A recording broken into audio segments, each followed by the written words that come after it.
Barangay Hinebra mga bro, bad news kakayanin kaya kapag wala si Japit at Robert Apsio kaya hindi pinalaro. So hindi nga naglaro si Robert Apsio laban sa Macau Black Knights mga bro.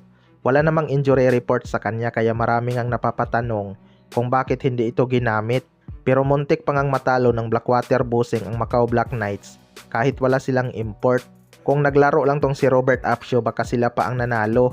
Pero hindi na rin talaga siguro intensyon ng Blackwater Busing manalo mga bro dahil laglag na rin naman sila sa playoffs. Mukhang sinusulit na nga nila magpatalo para bagsak ang kanilang standing at pwedeng maging number 1 pick next rookie draft. Mukhang magiging alanganin pa nga ang draft pick ng Barangay Hinebra pag nagkataon mga bro dahil mas mataas nga ang standing ng Tira Perma Jeep kaysa sa Blackwater Busing. Pero kung mag top 3 naman ang Tira Perma Jeep next rookie draft, mataas pa rin ang chance ng Barangay Hinebra makakuha ng solid na player. Marami kasing malalakas ang magpapadraft next rookie draft mga bro, kaya posibleng may mga team pa ang magtatangking.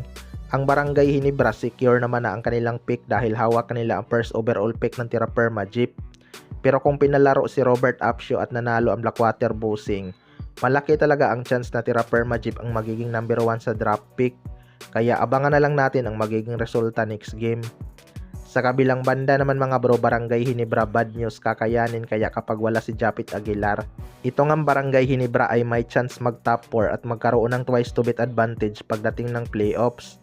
Pero bago yan mangyari mga bro, kailangan ngang manalo ng Barangay Hinebra kahit dalawa sa kanilang last 3 games. Hindi nga biro ang kanilang natitirang laban dahil makakalaban nga nila ang Meralco Bolts, Rain or Shine at TNT Tropang 5G. Dihado talaga sila sa lineup mga bro dahil posibleng hindi pa makakalaro si Japit Aguilar. Negative naman na ang kanyang mga tests pero kinakailangan nga nitong magpahinga ng ilang araw. Napuruhan talaga siya ni Robert Apsio sa kanilang match-up. Ang maganda naman mga bro, makakabalik pa tong si Japit Aguilar kapag clear na siyang maglaro. Mukhang kakayanin naman nila kahit wala si Japit Aguilar mga bro, may reserba pa naman sila na si Kinmark Carino. Yun nga lang hindi pa natin alam kung gagamitin na ba siya ni Coach Tim Cone. Sa kanilang last 3 games kasi hindi man lang ito binigyan ng playing time kaya wala pa tong na-build na kumpiyansa. Kung kailangan talaga ni Coach Tim Cone ang kanyang depensa laban sa Meralco Bolts, baka mapilitan na si Coach Tim Cone na gamitin ito. Importante kasi sa kanila manalo mga bro kung target nila ang twice to beat advantage. Pero magiging mabigat na laban talaga yan dahil gusto din ng Meralco Bolts makabounce back matapos silang talunin ng SMB. Kaya abangan na lang natin kung kayanin ng Barangay Hinebra. Kayo mga bro, anong masasabi nyo tungkol dito?